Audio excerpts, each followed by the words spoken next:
Hello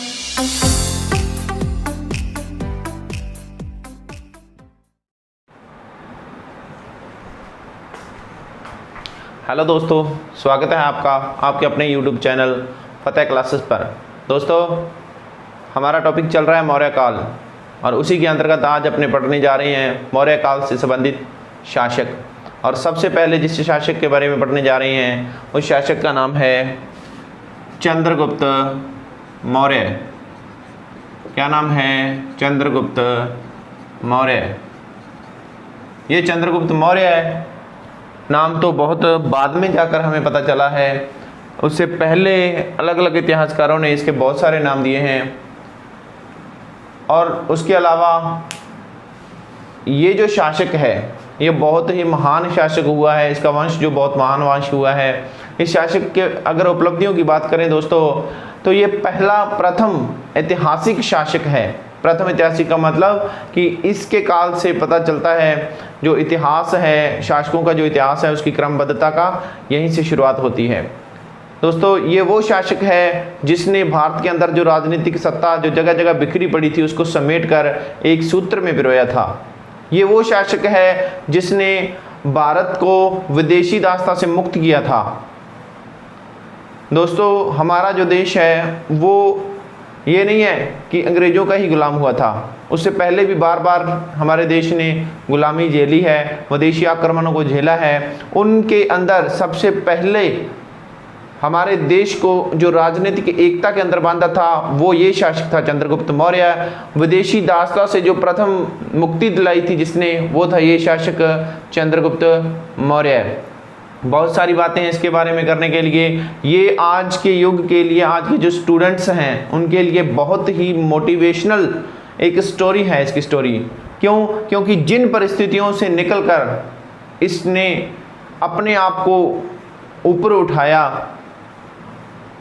आप ये कह सकते हैं कि ये बिल्कुल जो विकट परिस्थितियां थी, एक गोपालक, एक गऊ चराने वाला चरवाहा था और वहाँ से ये उठकर किस प्रकार से निकलकर उन स्थितियों से, उसके बाद में जो मुसीबतें आई उन मुसीबतों को पार करता हुआ ये किस प्रकार से भारत का सार्वभौमिक सम्राट बना।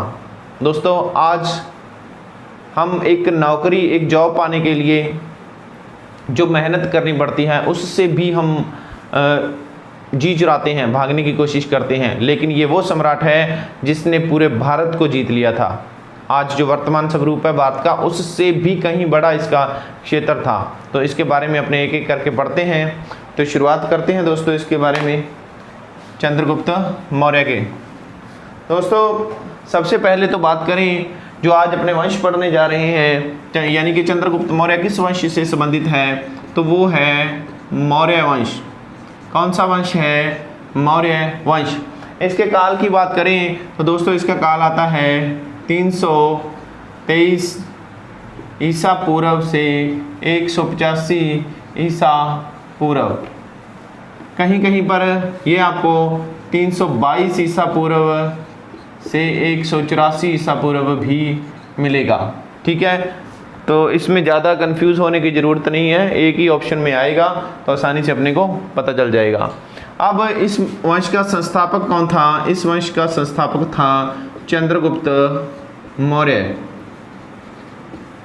ठीक है, स्थापना की थी तो इसने सत्ता किससे छीनी थी? वो शासक था गणानंद। किस वंश का था? ये था नंद वंश का।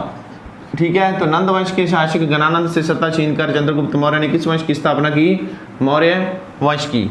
ठीक है, अब दोस्तों चंद्रगुप्त मौर्य की बात करें तो इसको जो विदेशी जो साहित्यकार, जो इतिहासकार हैं उन्होंने इसको अलग अलग नामों से पुकारा है। जिसके अंदर सबसे पहले बात करें तो नाम आता है जस्टिन। ठीक है, जस्टिन। उसके अलावा स्ट्रैबो, एरियन,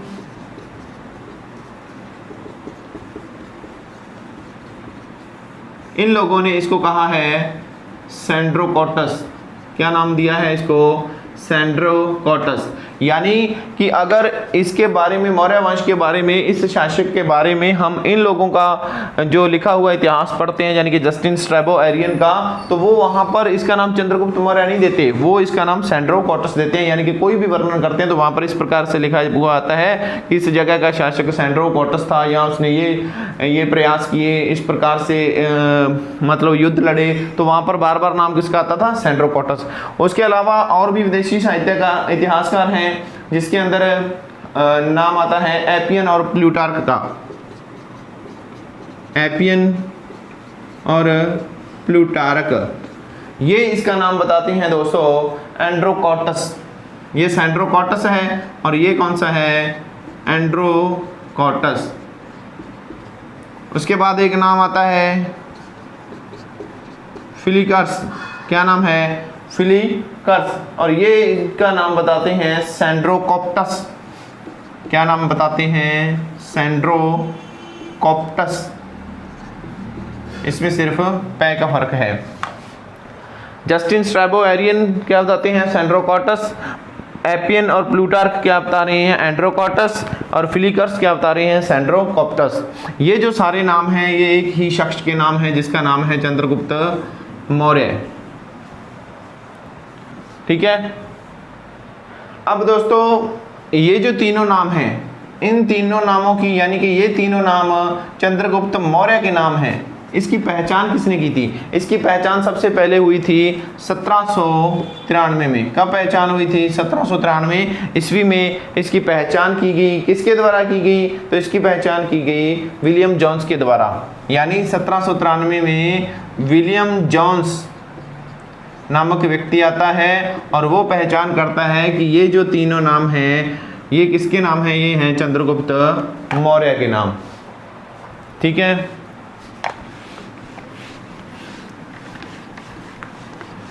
आगे पढ़ते हैं इसके बारे में कि आखिर चंद्रगुप्त मौर्य जो है वो कहाँ से आया, किस प्रकार से उसका प्रारंभिक जीवन रहा।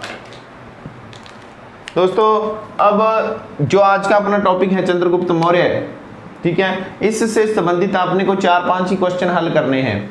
ठीक है। उन 4-5 क्वेश्चनों को अपने हल करते हैं तो अपने को इसका इतिहास के बारे में पता चल जाएगा, या ये भी कह सकते हैं कि ये इसकी उपलब्धियां भी हैं। इनमें से नंबर 1 तो बात करें कि राजनीतिक एकता किसने स्थापित की? चंद्रगुप्त मौर्य ने। दूसरी बात करें तो यूनानी दासता से मुक्ति किसने दिलवाई? चंद्रगुप्त मौर्य ने। तो सबसे पहले क्वेश्चन ये भी आ सकता है कि सबसे पहले यूनानी दासता से मुक्त कराने वाला शासक कौन था? चंद्रगुप्त मौर्य। उसके बाद शक्तिशाली जो नंद थे, शक्तिशाली नंदों का विनाश किसने किया? चंद्रगुप्त मौर्य ने। उसके बाद जो एक उत्कृष्ट सेना नायक था जिसका नाम था सेल्यूकस। क्या नाम था? सेल्यूकस। इसको भी नतमस्तक किया किसने? चंद्रगुप्त मौर्य ने। तो उसके अलावा जो भारत की जो वैज्ञानिक सीमा मानी गई, उस वैज्ञानिक सीमा तक अपने साम्राज्य का विस्तार किसने किया? चंद्रगुप्त मौर्य ने। और इसके बारे में एक बात और भी कही जाती है कि इसको बोला जाता है राजऋषि किसको बोला जाता है? चंद्रगुप्त मौर्य को। ये क्वेश्चन है, इन क्वेश्चनों का हल ढूंढते ढूंढते अपने ये टॉपिक पूरा हो जाएगा। ठीक है। राजनीतिक एकता के सूत्र में प्रया, यूनानी दासता से मुक्ति दिलवाई, शक्तिशाली नंदों का विनाश किया, सेना नायक सेल्यूकस को नतमस्तक किया, वैज्ञानिक सीमा तक विस्तार किया और एक राजश्री अपने आप को साबित किया। तो एक एक करके इन चीज़ों के बारे में अपने चर्चा करते जाएंगे। दोस्तों सबसे पहले बात करते हैं चंद्रगुप्त मौर्य के प्रारंभिक जीवन के बारे में।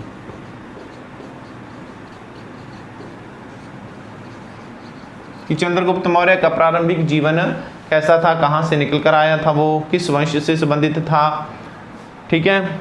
तो इसके बारे में कुछ कहानियाँ हैं, उनके बारे में अपने एक एक करके चर्चा करते हैं। सबसे पहले बात करें तो इसके बारे में बताया गया है कि बौद्ध ग्रंथों के अंदर बोला गया है इसके बारे में, चंद्रगुप्त मौर्य के बारे में, कि बौद्ध ग्रंथ क्या कहते हैं कि चंद्रगुप्त मौर्य नगर से संबंधित था। कैसे? एक मौर्य नगर था और वहाँ का प्रमुख था इसका पिता। किसका? चंद्रगुप्त मौर्य का।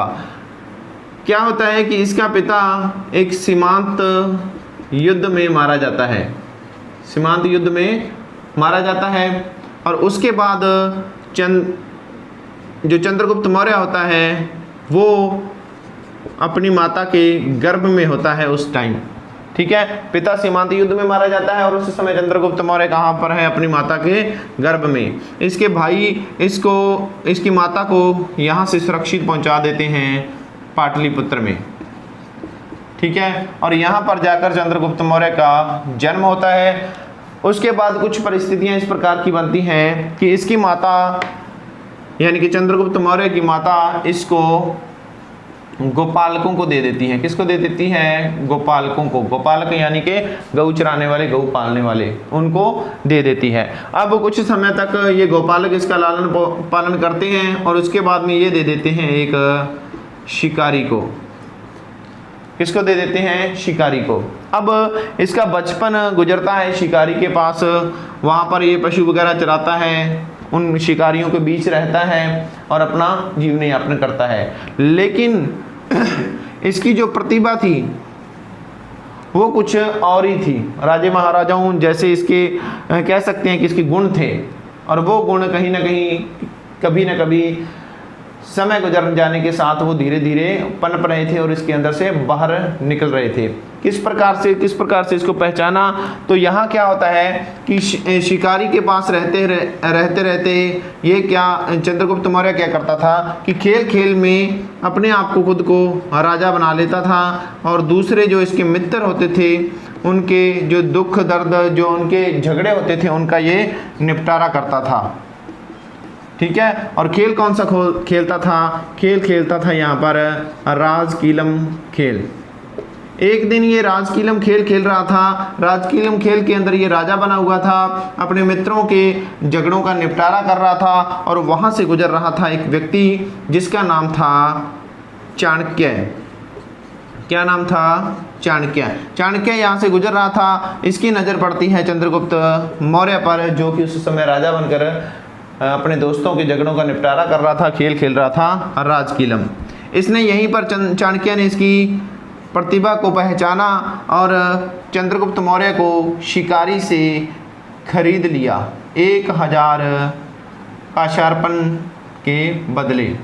यानी कि 1000 काशार्पण देकर शिकारी को चंद्रगुप्त मौर्य को खरीद लिया। ठीक है, खरीद लिया और यहाँ से खरीद कर ये ले गया इसको तक्षशिला। तक्षशिला क्यों ले गया? क्योंकि तक्षशिला एक शिक्षा का केंद्र था और वहाँ पर जो चाणक्य था वो वहाँ पर एक आचार्य था, यानी शिक्षक था। कहानी समझ में आई ना? मौर्य नगर था, वहाँ इसका पिता सीमांत युद्ध में मारा गया, ये माता के गर्भ में था। माता को उसके भाइयों ने पाटलिपुत्र में पहुंचा दिया, वहाँ उसका जन्म हुआ। जन्म के बाद में माता ने इसको गोपालकों को दे दिया। गोपालकों के पास कुछ समय ये रहा, उसके बाद गोपालकों ने इसको शिकारी को दे दिया। शिकारियों के पास कुछ समय तक समय व्यतीत किया, अपना बचपन गुजारा। वो बचपन के दौरान खेलते खेलते एक दिन ये राजकीलम खेल रहा था, वहाँ से चाणक्य गुजरा। चाणक्य ने इसकी प्रतिभा को पहचाना और शिकारी से इसको 1000 काशार्पण में खरीद कर अपने साथ कहाँ ले गया? तक्षशिला में। तक्षशिला में ले गया और यहाँ पर फिर होती है इसकी शिक्षा। ठीक है, शिक्षा किस प्रकार की? अस्त्र शस्त्र सभी प्रकार की शिक्षा यहाँ पर इसको दी जाती है। मुख्य जो बात है जो ठीक प्रतीत होती है वो तो इसका प्रारंभिक जीवन जो इतिहास के बारे में यही प्रतीत होती है। ठीक है, अब ये जो मौर्य नगर है ना, यहाँ पर जो लोग रहते थे इनके बारे में भी बोला जाता है कि ये शाक्य जो महात्मा बुद्ध है, शाक्य वंश से संबंधित, उस वंश की ही एक शाखा थे। ठीक है, उसी की एक शाखा थे मौर्य नगर के लोग। और ये लोग आए थे, एक शासक था विदुडब। कौन सा शासक था? विदुडब। उसके अत्याचारों से बचने के लिए यहाँ पर आकर निवास करने लग गए थे। मौर्य नगर, ये मौर्य नगर क्यों कहलाता था? क्योंकि यहाँ पर मोरों की बहुलता थी, यानी कि बहुत मोर पाए जाते थे, इसलिए इसको मौर्य नगर कहा जाता था। एक बात और भी है इसके लिए कि इस क्षेत्र की जो मकान बने हुए थे, जिन ईंटों से बने हुए थे, वो ईंटें मोर की गर्दन की तरह दिखती थी, इसलिए इसको मौर्य नगर कहा गया। ठीक है, तो ये तो थी मौर्य नगर की कहानी। आगे अगर बात करें दोस्तों, इसके लिए एक बात और भी है। चंद्रगुप्त मौर्य के बारे में बोला जाता है कि ये एक दासी पुत्र था। क्या था? दासी पुत्र। और दासी का नाम क्या था? मुर्रा था। और इसी कारण इसका जो वंश था आगे मौर्य नाम रखा गया। और एक बात हमने पहले की थी कि ये मोरों के प्रदेश से था, मौर्य नगर का वासी था, इसलिए इसका जो वंश था आगे चलकर मौर्य नाम पड़ा। इनका जो राज चिन्ह था वो भी एक मोर था। ये जो कहानी है ये ज़्यादा सच्ची प्रतीत होती है। ठीक है, आगे इसके बारे में दोस्तों पढ़ते हैं। अब हम इसका प्रारंभिक जीवन पढ़ लिया है। कहाँ तक पहुँच गए हैं? हम पहुँच गए हैं तक्षशिला तक। ठीक है, यानी चंद्रगुप्त मौर्य अपने गुरु चाणक्य के साथ कहाँ निवास कर रहा है? तक्षशिला में। ठीक है, यहाँ पर क्या है कि ये दोनों, अब चाणक्य जो है, चाणक्य इसको किस लिए तैयार करता है? इसको उसकी एक वजह थी। क्या वजह थी? वजह वो ये थी कि एक इस मगध का एक शासक था, इसका संस्थापक था महापद्मनंद। कौन था? महापद्मनंद। और इसका पुत्र था गणानंद। क्या था? गणानंद। अब जो चाणक्य था उसका क्या हुआ था कि एक बार मगध के अंदर अपमान हो गया था। ठीक है, नंदवंश की तरफ से। कैसे अपमान हुआ था कि इसको जो यज्ञशाला थी, यज्ञशाला के अंदर इसका अपमान कर दिया गया था। अब जब इसका अपमान हुआ तो इसने यहीं पर एक प्रतिज्ञा ली। प्रतिज्ञा इस प्रकार से ली, इसने अपनी शिखा खोली और सौगंध खाई कि मैं इस नंदवंश को पूरी तरह से नष्ट कर दूंगा, इस नंदवंश की मैं समाप्ति कर दूंगा। और जब तक नंदवंश की समाप्ति नहीं करूंगा तब तक अपनी शिखा यानी अपनी चोटी को बांधूंगा नहीं। ये प्रतिज्ञा लेकर ये चल पड़ा। और चंद्रगुप्त को इसने इसीलिए तैयार किया था ये कि मगध को, ये मगध का यानी कि नंदवंश का सर्वनाश कर सके। अब ये दोनों मिलकर बार बार मगध पर आक्रमण करते हैं, लेकिन बार बार ये असफल रह जाते हैं। असफल रहने का कारण सबसे बड़ा ये था कि यहाँ इनके पास एक व्यक्ति था जो इनका मंत्री था या कह सकते हैं अमात्य था, जिसका नाम था राक्षस। ये बहुत ही चालाक कूटनीतिक व्यक्ति था। इसी की वजह से इनके जो आक्रमण थे वो बार बार असफल हो रहे थे। ठीक है, उसके बाद में ये क्या करते हैं, चाणक्य और चंद्रगुप्त ब्राह्मण का वेश धारण करते हैं। ब्राह्मण का वेश धारण करते हैं और मगध के अंदर जाते हैं। ठीक है, वहाँ पर अपनी जो असफलताएं हैं उसके पीछे क्या कारण हैं, उन कारणों को जानने के लिए और जो इनकी सुरक्षा चक्र है, जो सुरक्षा सिस्टम है उसको जानने के लिए और अपनी रणनीति बनाने के लिए इन सारे प्लानों के तहत वो दौरा करते हैं मगध का। अब जब ये दोनों कहीं से गुजर रहे होते हैं तो वहाँ एक झोंपड़ी के अंदर एक माँ अपने बेटे को पकवान बनाकर खिला रही होती है। और वो पकवान कौन सा खिला रही होती है? वो एक प्रकार का जो अपने कह सकते हैं कि जो मालपुए टाइप का एक पकवान होता है, मालपुआ या अपने जो इस प्रकार की जो चपाती टाइप, फुली हुई चपाती टाइप, इस प्रकार का पकवान खिला रही थी। लेकिन बेटा क्या कर रहा था? बेटा बार बार उसके अंदर, उसके बीच में ऐसे उंगली मार रहा था जिससे कि उसका हाथ जल रहा था। तो माँ उसको समझाती है कि इस प्रकार से नहीं खाना, तू तो चंद्रगुप्त और चाणक्य की तरह कर रहा है, सीधा उसके सेंटर में मतलब उंगली लगा रहा है जिसकी वजह से तुम्हारा हाथ जल रहा है। तो फिर ये बेटा पूछता है कि मेरी तुलना आपने उनसे क्यों की? तो इसने समझाया कि बेटा जिस प्रकार से चंद्रगुप्त और चाणक्य मगध पर, सीधा मगध पर आक्रमण कर रहे हैं उसी प्रकार से तू सीधा इसके सेंटर में आक्रमण कर रहा है, तो तुम्हें चाहिए कि तुम इस मालपुए का या इस चपाती का जो साइड है, साइडों से धीरे धीरे खाना शुरू करो और इस प्रकार से पूरी आप इसको मालपुए के चपाती को खाओगे तो आपका हाथ नहीं जलेगा।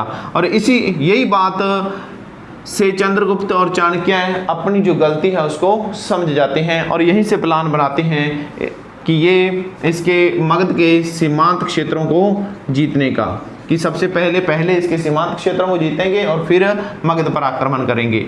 अब ये अपनी रणनीति तैयार करने में लग जाते हैं और एक कहानी और चल रही है साइड में, वो कहानी चल रही है विदेशी आक्रमण की। और वो कौन सा विदेशी आक्रमण है? वो है सिकंदर का आक्रमण। अब अपने उसके बारे में पढ़ेंगे एक बार। इसको अपने चंद्रगुप्त को यहीं छोड़ते हैं।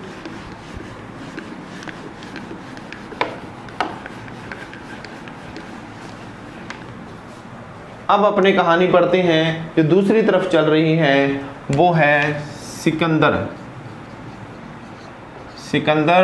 महान। जो सिकंदर महान है ये दोस्तों था फिलिप का पुत्र। फिलिप कौन? मैसेडोनिया का शासक क्षत्रप, जिसका पुत्र था सिकंदर महान। और ये अपने पिता के नक्शे कदम पर चलता हुआ विश्व अभियान के लिए निकलता है और उसी के तहत ये भारत में पहुंचता है। किस किस प्रकार से भारत में पहुंचता है उसी का अपने जिक्र करेंगे। दोस्तों इसके बारे में बात करें तो ये कहाँ से आता है? ये आता है मैसेडोनिया से, ठीक है। मैसेडोनिया से ये रास्ते में आते हुए प्रदेशों को जीतता आता है और ये पहुंचता है भारत में, ठीक है। और भारत में ये हखामनी साम्राज्य, कौन सा? हखामनी साम्राज्य के बाद दूसरा आक्रमण था यूरोप की तरफ से। सिकंदर महान का आक्रमण भारत के अंदर हखामनी साम्राज्य, पहला आक्रमण किसने किया था? हखामनी वंश ने, हखामनी साम्राज्य ने। और दूसरा आक्रमण किसका होता है? सिकंदर का। ये जो हखामनी है ये ईरान के अंदर साम्राज्य था, साइरस द्वितीय का साम्राज्य था। इसके बारे में पढ़ने की जरूरत नहीं है अपने को। पहला आक्रमण इसका हुआ था और दूसरा आक्रमण किसका हो रहा है? सिकंदर का। भारत तक पहुंचता है, बीच रास्तों में किस किस प्रकार की घटनाएं हैं तो बात करें दोस्तों, तो ये सबसे पहले रास्ते में जो प्रदेश आते हैं उनको जीतता हुआ आगे बढ़ता है, अपनी सेनाओं को दो भागों में बांटता है और आगे बढ़ता जाता है।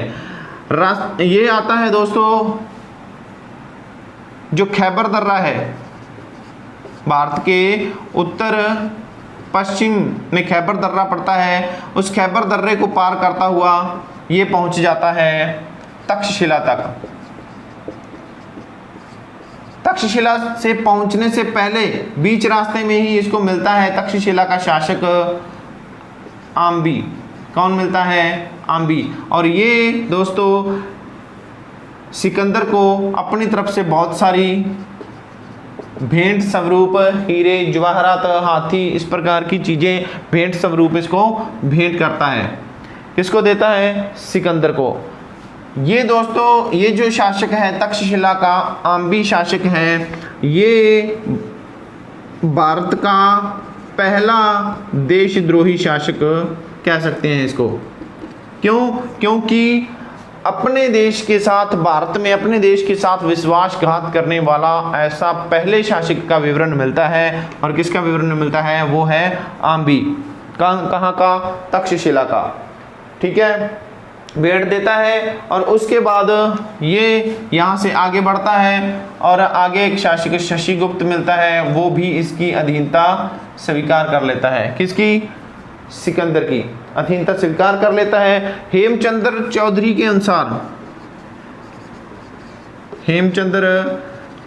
के अनुसार भारत यानी कि सिंध पंजाब में लगभग जो उत्तर पश्चिमी का जो एरिया है भारत का, वहाँ पर लगभग कह सकते हैं अपने कि 28 स्वतंत्र जातियाँ या 28 स्वतंत्र शक्तियाँ निवास कर रही थी, ठीक है। और इनको एक एक करके वो दबाता हुआ आगे बढ़ रहा था।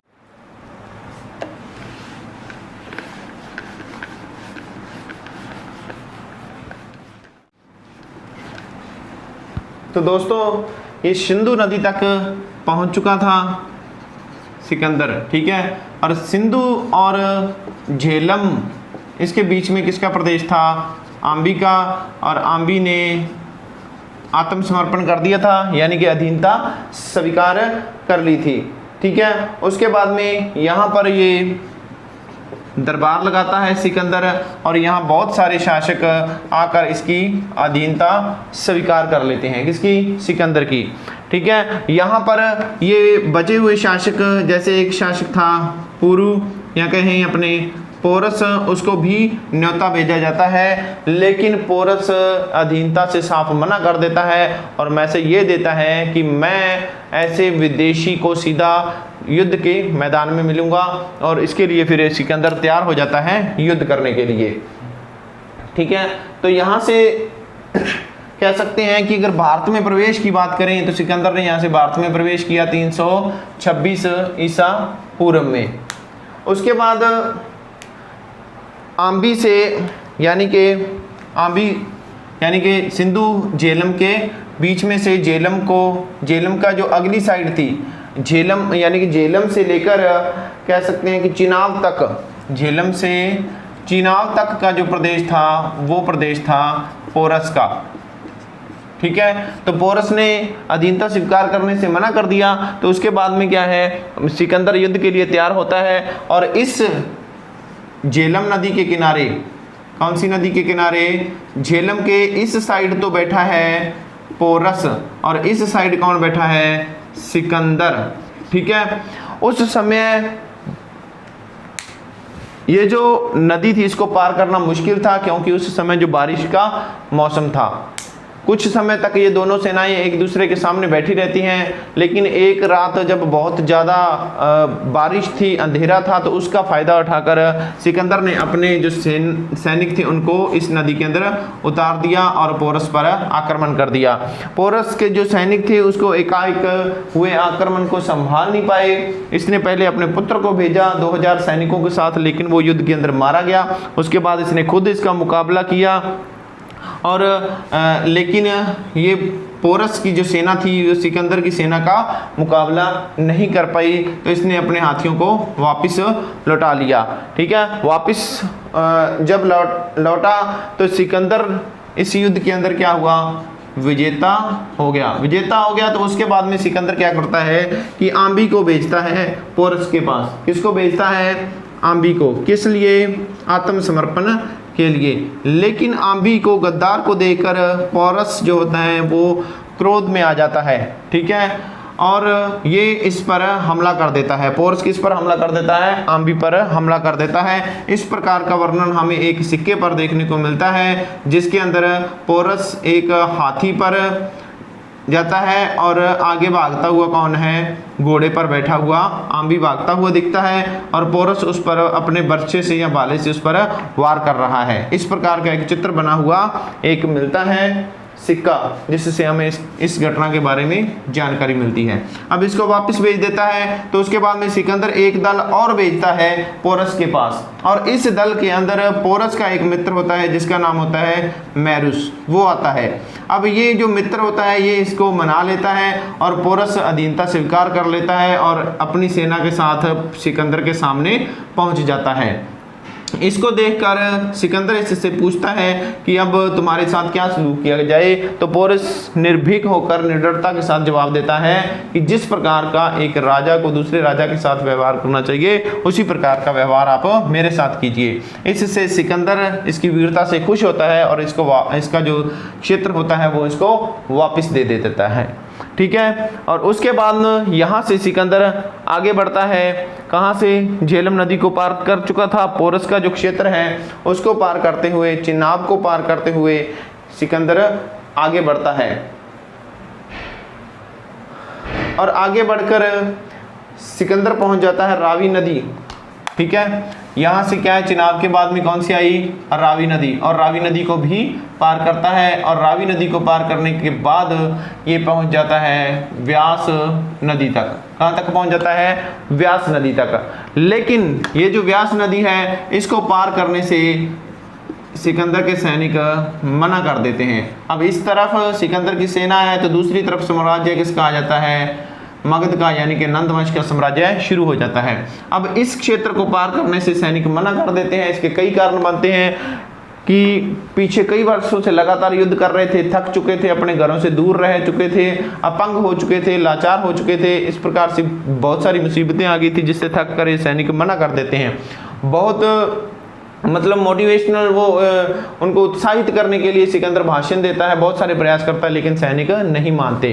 तो फिर क्या निर्णय लिया जाता है, फिर यहाँ से निर्णय लिया जाता है वापिस जाने का। सिकंदर क्या निर्णय लेता है, व्यास नदी के इस क्षेत्र से वापिस जाने का। तो यानी कि सिकंदर की जो सीमा थी यहाँ तक पहुँच गई थी, व्यास नदी तक। सिंध पंजाब का जो क्षेत्र था वो सिकंदर ने अपने अधीन कर लिया था।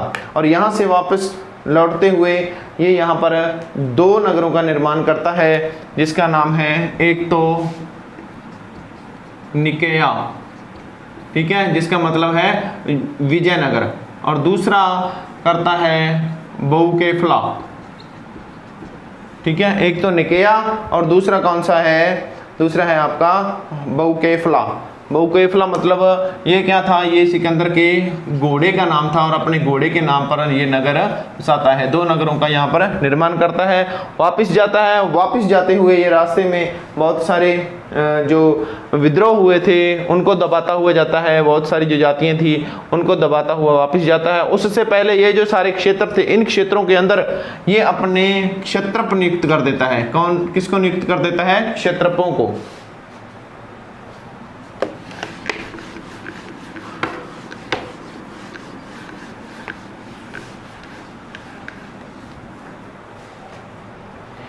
इन क्षेत्रों में वो क्या करता है, अपने क्षत्रप, क्षत्रप कह सकते हैं, या अपने गवर्नर कह सकते हैं, या इन प्रांतपाल कह सकते हैं। यानी जो इसका सिंधु पंजाब का जो क्षेत्र था, या यूं कहें आपको, ये हमारा भारत है वर्तमान, लेकिन ये जो क्षेत्र है ये है सिंध क्षेत्र। सिंध क्षेत्र, यहाँ पर पंजाब, तो ये जो क्षेत्र है यहाँ पर विजय होती है किसकी, सिकंदर की। और इन क्षेत्रों में ये अपने क्षत्रप छोड़ जाता है, जिनमें पहला जो क्षत्रप होता है इसका होता है फिलिप। पहला क्षत्रप कौन सा है, फिलिप। इस प्रकार से अलग अलग क्षेत्रों में अलग अलग गवर्नर या क्षत्रप या प्रांतपाल कह सकते हैं, अपने इनको छोड़कर चला जाता है, ठीक है। और वापस जाते हुए सिकंदर की बेबीलोनिया में, बेबीलोनिया एक क्षेत्र आता है, वहाँ पर 323 ईसा पूर्व में मृत्यु हो जाती है मस्तिष्क ज्वर के कारण। इसको मस्तिष्क ज्वर होता है, एक तो ये घटना होती है, और एक रास्ते में ये कुछ जातियों का मुकाबला करते हुए वहाँ पर जख्मी भी हो जाता है। इन सब कारणों से इसकी बेबीलोनिया में 323 में मृत्यु हो जाती है, ठीक है। और इसकी मृत्यु होने के बाद में जो इसके सेनापति थे उनमें आपस में बंटवारे के लिए लड़ाई शुरू हो जाती है, ठीक है। आपस में बंटवारे के लिए लड़ाई शुरू कर देते हैं। ये घटना अपने आगे पढ़ेंगे। पहले बात करते हैं कि ये यहाँ तक क्या था, अपने क्षेत्रों के अंदर इसने किसको नियुक्त कर दिया था, क्षत्रपों को। और उसकी मृत्यु के बाद में क्या होता है कि क्षत्रप के जो एरिया थे, वहाँ के जो स्थानीय लोग थे, ये वहाँ पर विद्रोह शुरू कर देते हैं। क्या शुरू कर देते हैं, विद्रोह शुरू कर देते हैं। और कई जगह पर तो जो क्षत्रप होते हैं वो मारे भी जाते हैं, ठीक है। तो क्षत्रप क्या है, वहाँ पर मारे जाते हैं। तो दोस्तों ये तो थी सिकंदर की कहानी, ठीक है। इससे सिकंदर की कहानी से किस प्रकार से बदलाव आए, क्या कुछ घटना घटी, ये सारी अपने अगली क्लास के अंदर पढ़ेंगे। धन्यवाद।